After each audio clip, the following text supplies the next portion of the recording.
yoo xam ne ñoo fi nekkoon depuis 1960 sëñ bi di wax rek te li ñuy wax duñ ci gis dara di enrichir seen i bopp ak seen i xarit loolu ci leen nit ñi sonn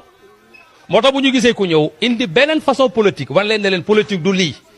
politique du enrichir say mbokk wala enrichir sa bopp mais xettali askan wi la discours boobu moo tax nit ñi topp ko parce que xëy na raar na ci discours boobu un politicien boo koy def ba pare mu jaar ci secteur yu bëri liggéey fa ci li ñuy wax mooy mosul fay toxal dërëm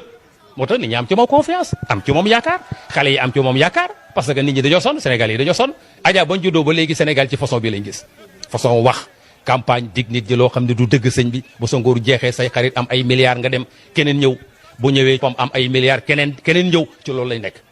Ousmane Sonko nag dafa ñëw indi beneen discours bu bokkul ak li politiciens yi doon def nit ñi gëm ko ci am ci yaakaar ci moom xale yi ànd ak moom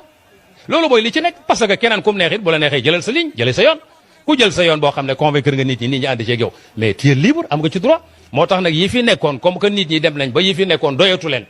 boo waxee ñu ne politiciens yëpp a yem Sénégal dégg politiciens yëpp a yem la ñuy wax ñu njëkk a ñaag ñu mujj ñi moom rek dafa ñëw indi politique autrement beneen façon di ci wax xale yi di ci yee Sénégalais yi nit ñi dem ba gëm discours am nit nag man ngay jamono bi ngay bëgg ci réew li ngay wax xëy na yaa ngi koy wax pour ñu fal la est-ce que li ngay wax boo gañee est-ce que di nga ko def foofu la coow li nekk mais discours am convaincre na nit ñi discours am doy na xale yi am ci moom yaakaar ànd ak moom loolu am na ci droit keneen comme neex defal beneen discours bu convaincre Sénégal yi bu Sénégal yi ànd ak yow mais nga continuer ak yow mais li muy def mais am na ci droit xam indi na politique autrement am na discours bu muy def boo xam ne amu fi woon suñu ressources yi suñu alal ji nañ ko fexe récupérer ko nit yu bari réew yu bari seen alal lu réew mais ñoo ko yoreel seen bopp boo demee Qatar mais Qatar dem naa fa 2001 mais àll la tey seen alal jël nañ ko téyel ko seen bopp ba tey amul benn réewu jullit réewu arab buñ mos a organiser maanaam léegi coupe du monde am mos a am mais seen développement ak seen fulla jël seen alal moomal ko seen bopp tabax seen réew ci lañ dem ba convaincre tubaab yi jël coupe du monde bi jox leen ko coupe du monde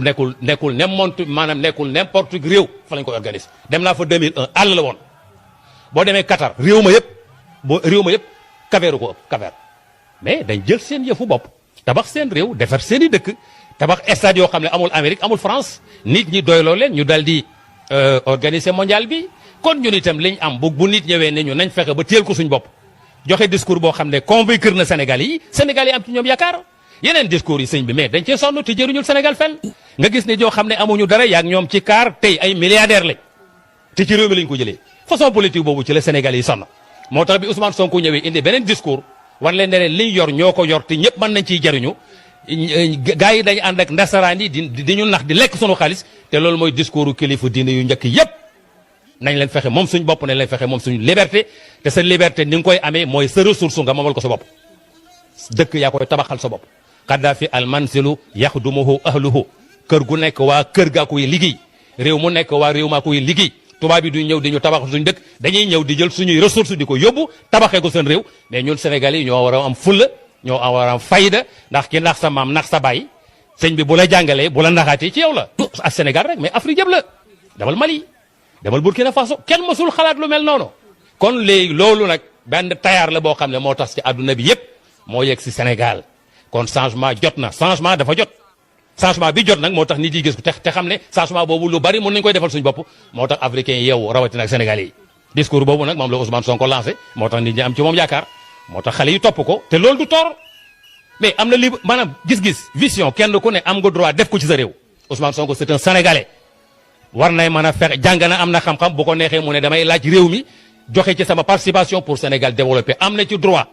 comme li ma ci amee droit keneen amee ko ci droit Sénégalais bu nekk am na ci droit kon dafa indi beneen discours bu bees convaincre nit ñi mais loolu jarul coow yow mi ne ci politique bi mais changer ce discours boo convaincre nit ñi woo la président Macky Sall dafa convaincre woon Sénégalais yi ñu fal ko 65% ñi ko fal ci la bokk am déet parce que dafa ñëw nekk ku bees nit ñi sonn mu indi discours yoonu yokkute def nangam nit ñi am ci moom yaakaar fal ko kii dafa ñëw indi beneen yoon nit ñi am ci moom yaakaar kon am na ci droit nit ñi am nañ ci droit encore ku loolu mooy démocratie Adja jarul xeex jarul coow jarul dara parce que réew continuité la Senghor fi nekkoon jaxal na dem Abdou Diouf ko fi remplacé Abdou Diouf dem na Ablaye Wade dem na Macky Sall day dem keneen ñëwaat encore Sénégal continué nit ñey dem mais Sénégal daf fi des kon loolu jarul coow jarul xuloo yal nañu yàlla tabaxal sunu Sénégal yal nañu yàlla jox ki gën ci ñun loolu rek mooy li ci am solo Adja